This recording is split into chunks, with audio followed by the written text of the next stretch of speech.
সিকিমের হরপাবানে ভেসে যাওয়া দুটি মৃতদেহকে ভারতকে হস্তান্তর করল বাংলাদেশ।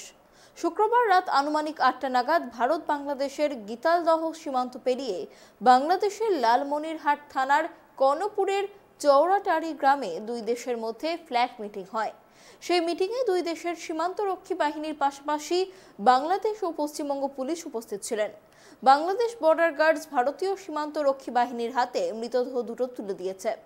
সিকিমের হরপাবানে তিস্তা নদীতে ভেসে বাংলাদেশের লালমনিরহাটের তিস্তা নদী তীরবর্তী এলাকায় মৃতদেহ দুটি ভেসে ওঠে।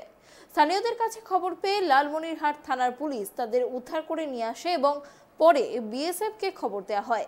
অ্যাসিস্ট্যান্ট কমান্ড্যান্ট পাপ্পু মিনা, গীতালদহ ফাঁড়ির পুলিশ আধিকারিক রাজেন্দ্র তামাং বাংলাদেশের বর্ডার গার্ডের সাথে ফ্ল্যাগ মিটিং করে ভারতীয় সীমান্তরক্ষী বাহিনীর হাতে মৃতদেহ দুটি তুলে দেওয়া হয়। মৃতদেহ দুটি তুলে দেওয়ার সময় সেখানে উপস্থিত ছিলেন বাংলাদেশের লালমনিরহাট থানার ওসি অমর ফারুক এবং ১৫ নম্বর BJP company commander Shariful Islam. Cooch Behar জেলা পুলিশ সূত্রে যেমনটা জানা গিয়েছে যে মৃতদেহ দুটির এখনো কোনো সঠিক পরিচয় পাওয়া যায়নি।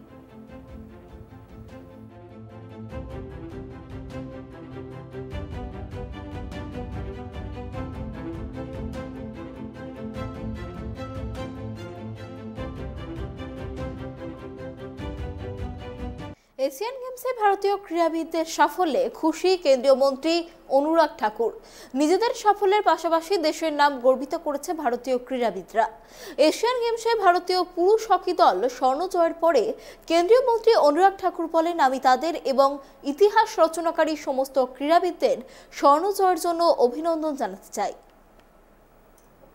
जीतने के लिए और भारत के सभी एथलीट्स को जिन्होंने इतिहास बनाया है, आज तक के सबसे ज्यादा मेडल हम एशियन गेम्स में जीते हैं और आगे इसको और सुधार करने वाले हैं। 100 पार की बात कर रहे थे, करीब है सर? बिल्कुल शतक लगाने के करीब है और मुझे पूर्ण आशा है कल आपको वो खुशखबरी भी मिल जाएगी और भारत 100 पार भी करेगा।